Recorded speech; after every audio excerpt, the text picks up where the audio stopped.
Chapter 14. Ye are the children of the Lord your God. Ye shall not cut yourselves, nor make any baldness between your eyes for the dead.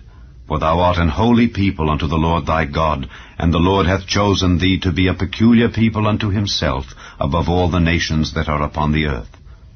Thou shalt not eat any abominable thing. These are the beasts which ye shall eat: the ox, the sheep, and the goat, the hart, and the roebuck, and the fallow deer, and the wild goat, and the pygarg, and the wild ox, and the chamois, and every beast that parteth the hoof, and cleaveth the cleft into two claws, and cheweth the cud among the beasts, that ye shall eat. Nevertheless, these ye shall not eat of them that chew the cud, or of them that divide the cloven hoof, as the camel, and the hare, and the coney. For they chew the cud, but divide not the hoof. Therefore they are unclean unto you. And the swine, because it divideth the hoof, yet cheweth not the cud, it is unclean unto you. Ye shall not eat of their flesh, nor touch their dead carcass. These ye shall eat of all that are in the waters. All that have fins and scales shall ye eat.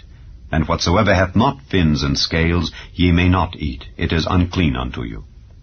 Of all clean birds ye shall eat.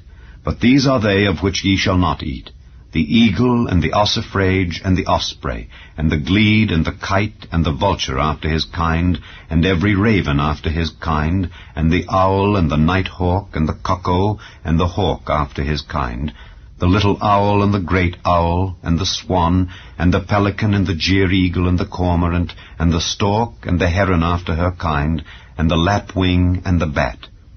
And every creeping thing that flieth is unclean unto you. They shall not be eaten. But of all clean fowls ye may eat. Ye shall not eat of anything that dieth of itself.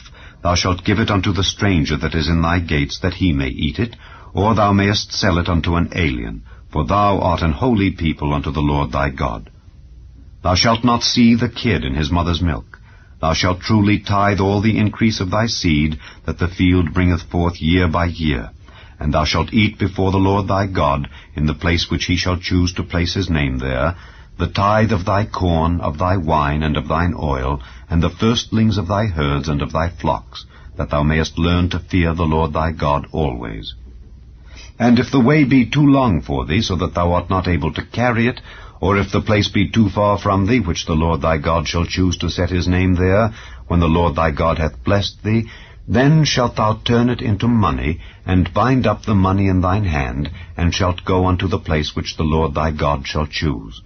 And thou shalt bestow that money for whatsoever thy soul lusteth after, for oxen, or for sheep, or for wine, or for strong drink, or for whatsoever thy soul desireth. And thou shalt eat there before the Lord thy God, and thou shalt rejoice, thou and thine household, and the Levite that is within thy gates. Thou shalt not forsake him, for he hath no part nor inheritance with thee. At the end of 3 years thou shalt bring forth all the tithe of thine increase the same year, and shalt lay it up within thy gates. And the Levite, because he hath no part nor inheritance with thee, and the stranger, and the fatherless, and the widow, which are within thy gates, shall come and shall eat and be satisfied, that the Lord thy God may bless thee in all the work of thine hand which thou doest.